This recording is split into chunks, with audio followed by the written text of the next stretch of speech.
Hi മക്കളെ, yes Avinya miss ആണ്. അപ്പോൾ നമ്മളെ ഓണം എക്സാം ഒക്കെ കഴിഞ്ഞു, നിങ്ങളൊന്ന് ഫ്രീ ആയിരിക്കുന്ന സമയമല്ലേ.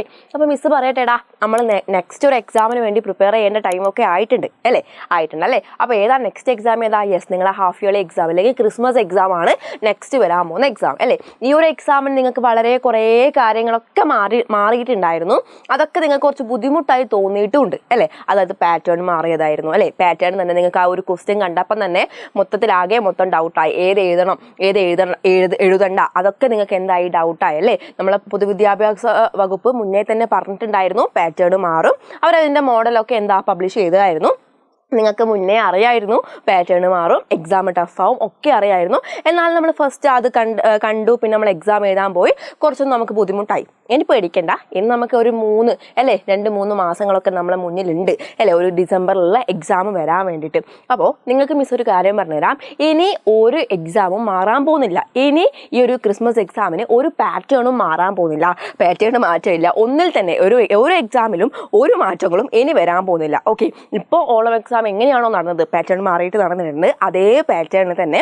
പിന്നെ അതുപോലെ തന്നെ 30% താഴെയുള്ള മക്കൾ എന്ത് ചെയ്യണം, 2 വീക്ക് പിന്നെയും പഠിക്കേണ്ടതായിട്ടുണ്ടല്ലേ. അങ്ങനെ തന്നെ അതേ റൂളും. ഓക്കെ, ഇത് രണ്ടും മാത്രമല്ലാതെ വേറൊരു മാറ്റങ്ങളും ഇനിയുള്ള എക്സാമിൽ വരാൻ പോകുന്നില്ല. ഇനി ഡിസംബർ എക്സാമിന് വരില്ല. അപ്പോൾ നിങ്ങളിവിടെ ശ്രദ്ധിക്കേണ്ട കാര്യം, ഇനി നിങ്ങൾക്കറിയാം ഇത് ഫിക്സഡ് ആണ്. അപ്പോൾ ഈ ഒരു പാറ്റേൺ വെച്ചിട്ടും ഈ ഒരു 30% താഴെ കുറയാൻ പാടില്ല അല്ലേ. ഭയങ്കര മോശം കാര്യമാണ് അല്ലേ. അപ്പോൾ നിങ്ങൾ എന്ത് ചെയ്യാൻ പാടില്ല, എല്ലാവരും പഠിക്കുമ്പം നിങ്ങൾ മാത്രം സൈഡിൽ മാറിയിരുന്ന് എന്ത് ചെയ്യാൻ പാടില്ല, പിന്നെ എക്സാമിനെ എഴുതിക്കൊണ്ടിരിക്കാൻ പാടില്ല.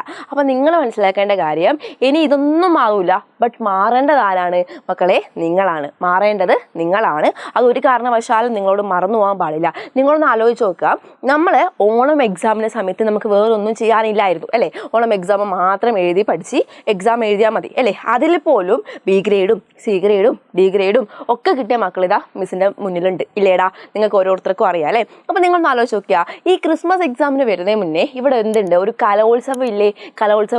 നിങ്ങൾ ഓരോരുത്തരും അതിൽ എന്ത് ചെയ്യുന്നുണ്ടാവും, പങ്കെടുക്കുന്നുണ്ടാവും. എല്ലാവരും പങ്കെടുക്കണം അല്ലേ. നമുക്ക് കിട്ടുന്ന ഒരു ചാൻസ് ആണ്. നമ്മൾ വെറുതെ എന്ത് ചെയ്യാൻ പാടില്ല, സ്പോയിൽ ചെയ്ത് കളയാൻ പാടില്ല അല്ലേ. നിങ്ങൾ ആലോചിച്ച് നോക്കി, ഈ ഒരു കലോത്സവത്തിൻ്റെ പ്രാക്ടീസും കൂടെ നിങ്ങളെ എഡ്യൂക്കേഷനും മുന്നോട്ട് കൊണ്ടുപോകണം അല്ലേ. നിങ്ങൾക്ക് ഓണം എക്സാം മാത്രം പഠിക്കുന്ന സമയത്ത് നിങ്ങൾക്ക് കുറച്ച് ബുദ്ധിമുട്ടായിരുന്നു എക്സാം എഴുതാൻ വേണ്ടിയിട്ട്. ഇപ്പം നിങ്ങൾക്ക് എന്തും കൂടി വരുന്നുണ്ട്, കലോത്സവം വരുന്നുണ്ട്, അതിന് പുറമെ എക്സാമും വരുന്നുണ്ട്. അപ്പം നിങ്ങൾ ആലോചിച്ച് നോക്കുക, അത് മാത്രം പഠിക്കുന്ന സമയത്ത് ഇത്ര മാർക്കേ നിങ്ങൾക്ക് കിട്ടിയിട്ടുള്ളൂ എങ്കിൽ ഇത് രണ്ടും നോക്കുന്ന സമയത്ത് നിങ്ങളുടെ മാർക്കിൻ്റെ അവസ്ഥ എന്താവുമെന്ന് നിങ്ങളൊന്ന് ആലോചിച്ച് നോക്കുക. മിസ് പേടിപ്പിച്ചതല്ല.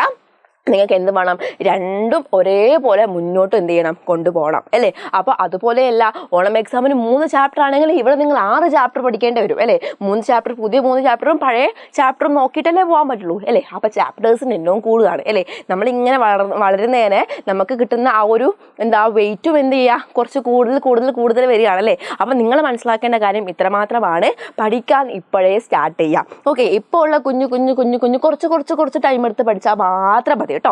ആ ഒരു എക്സാമിൻ്റെ സമയത്ത് പോലെ കാട് കയറി പഠിക്കേണ്ട ഒരാവശ്യമില്ല. മെല്ലെ ഇപ്പോഴേ നിങ്ങൾ പഠിക്കാൻ സ്റ്റാർട്ട് ചെയ്ത് കഴിഞ്ഞാൽ കലോത്സവം ഒരു വിഷയമല്ല, എത്ര ചാപ്റ്റേഴ്സ് വന്നതോ വിഷയമല്ല, ഹാഫ് ഇയർലി എക്സാം ഒരു വിഷയമല്ല, ഒന്നും ഒരു വിഷയമല്ല. സിമ്പിളായിട്ട് പഠിക്കാൻ വേണ്ടി പറ്റും. അപ്പോൾ നിങ്ങളെ ഹെൽപ്പ് ചെയ്യാൻ വേണ്ടിയിട്ടാണ് എജുപോഡിൻ്റെ fast track batch. Okay, yes മക്കളെ, അപ്പം നിങ്ങളെ ഹെൽപ്പ് ചെയ്യാൻ വേണ്ടിയിട്ടാണ് എജുപോഡിൻ്റെ ക്ലാസ് 5 ഫാസ്റ്റ് ട്രാക്ക് ബാച്ച് ഇവിടെ തുടങ്ങിയിട്ടുള്ളത്. ഓക്കെ, അപ്പോൾ ഇതിൽ നിങ്ങളൊന്ന് ആലോചിച്ച് നോക്കിയിടാം. ഓണം എക്സാമിൽ നിങ്ങൾ 3 ചാപ്റ്റർ പഠിച്ചിട്ടുണ്ടെങ്കിൽ ഇവിടെ ക്രിസ്മസ് എക്സാമിൽ നിങ്ങൾ 6 ചാപ്റ്റർ പഠിക്കേണ്ടി വരും അല്ലേ.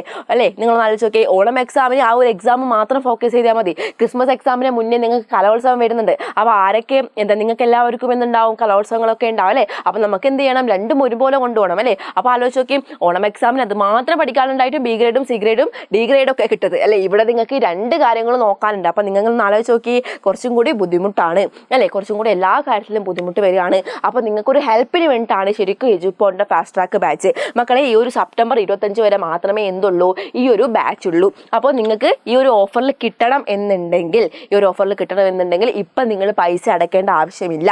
നിങ്ങൾ ജസ്റ്റ് ആ ഒരു ഫോം ഫില്ല് ചെയ്താൽ മാത്രം മതി കേട്ടോ. ഫോം ഫില്ല് ചെയ്താൽ മാത്രം മതി, പൈസ അടയ്ക്കേണ്ട ഒരു ആവശ്യമില്ല.